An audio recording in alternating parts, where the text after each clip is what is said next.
হে everyone, আমি রিয়া বিশ্বাস চলে এসেছি আবার একটি নতুন ব্লগ নিয়ে। তো আজকের দিনটা একটু স্পেশাল, আমার বার্থডে। তোমরা কেউ কিন্তু আমার বার্থডে উইশ করতে একদমই ভুলো না। তো আজকে আমার বার্থডের দিনে আমি কি কি করছি না করছি সবটাই তোমাদের সাথে শেয়ার করব। তো এখনকার মতো টাটা। আমি তো সকালবেলা ঘুম থেকে উঠে চলে গিয়েছিলাম পটল তুলতে। অ্যাকচুয়ালি তোমরা যে পটল তোলার কথা ভাবছো, আমি কিন্তু একদমই সেই পটল তোলার কথা বলিনি। আমরা চলে গিয়েছিলাম সবজি। আর আজকে তো আমি অনেকদিন পর মাঠে গিয়েছি, আর মাঠে গিয়ে দেখছি পাটগুলো একদম আমার মাথার ওপরে উঠে গিয়েছে, মানে এতটাই বড় হয়ে গিয়েছে। আর এই যে আমি এই পটল তোলার কথা বলছিলাম তোমাদের। এরপর বাড়িতে এসে স্নান ধান করে নিয়ে সঙ্গে সঙ্গে লেগে পড়েছিলাম ঘরটা গোছাতে, কারণ আজকে আমাদের বাড়িতে বেশ কিছুজন মানুষজন আসবে। আর আমার মনে হয় ঘর গোছানোর শুরুতেই বিছানা চাদরটাকে চেঞ্জ করার কথা।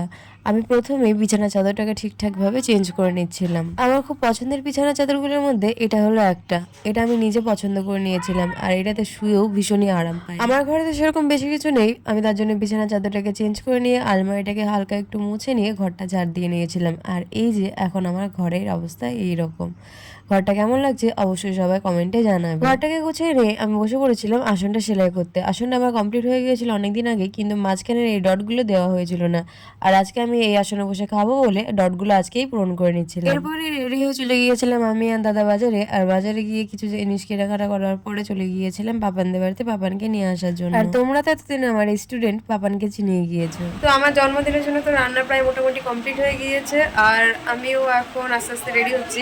জামা পরে ফেলেছি। এই জামাটা আমার বান্ধবী আমাকে তৈরি করে দিয়েছে, হাতে তৈরি করা জামা।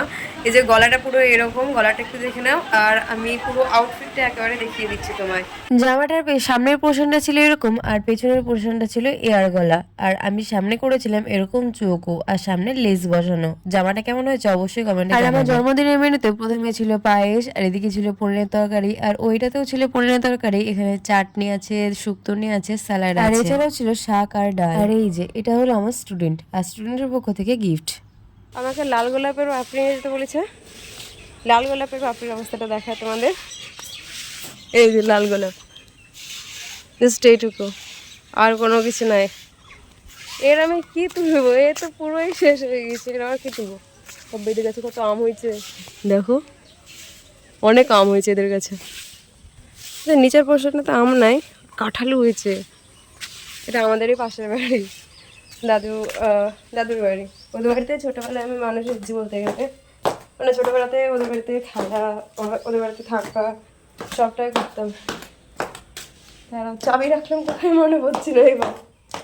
আমার গিফট নিয়ে চলে আসছে আমাদের দাদা বৌদি ভাই। এই যে চলে আসছে, আমি এই গেটটা তাকে তালা মারি।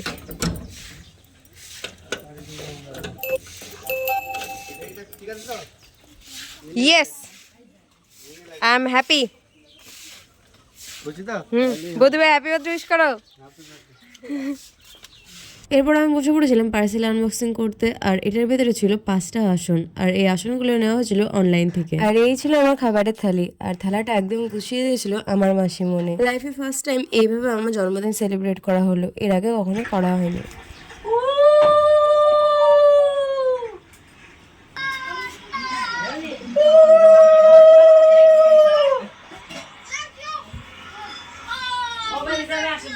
জীবনে কাউকে করিছে ডাকো বলো দূরের থেকে আশীর্বাদ করে দিয়েছি।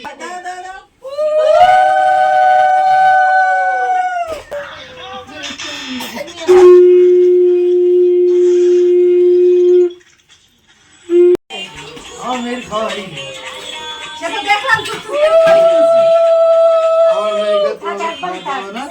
একবারে থাক।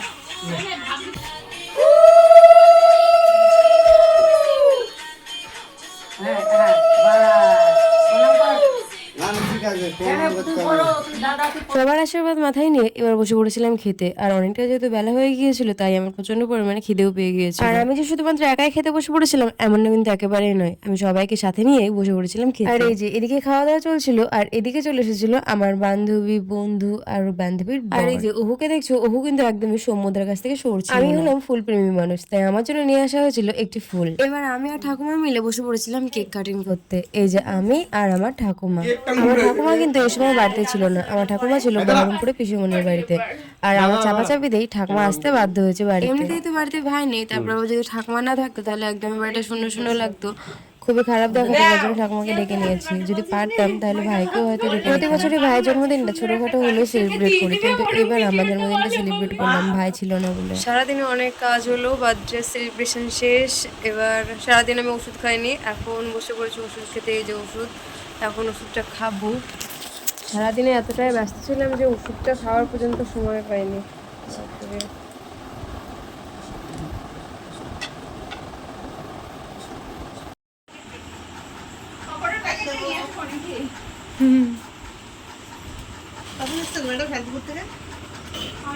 কাচের বাটি নিয়ে আসা হয়েছে, এই যে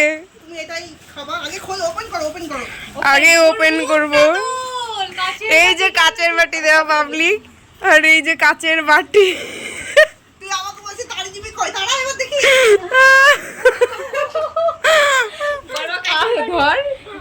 আমি যে কি বলবো, আমার সিরিয়াসলি কোনো ভাষা নেই। কাচের বাটি বেরিয়ে খুব হ্যাপি হ্যাপি। তোমার ভাইকে কাচের বাটি করতে পারলো? আরে ভগবান, জাস্ট হাসিটা জোরছে না। কাচের বাটি এই যে অবাক হয়ে যাচ্ছে। Thank you, thank you. সামনেবার বেঁচে থাকলে হাতা খুনতেই দিব রিয়াকে। বলো হ্যাঁ। এরপর যদি অনেকটা রাত্রি হয়ে গিয়েছিল, তার জন্য এদেরকে একসাথে সবাইকে খেতে বসিয়ে দিয়েছিলাম। তারপর ওদেরকে কিছুটা আগিয়ে দিয়ে এসে বাড়িতে চলে এসেছিলাম।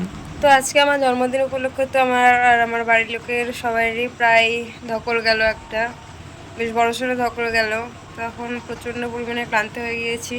তো আজকের মতো ব্লগটা আমি এখানেই শেষ করছি। আবার দেখা হবে তোমাদের সাথে পরবর্তী ব্লগে। আর তোমরা যদি আমার এই ব্লগগুলো দেখতে চাও, আমার অবশ্যই কমেন্ট করো, আমি আবার শুরু করবো ব্লগ।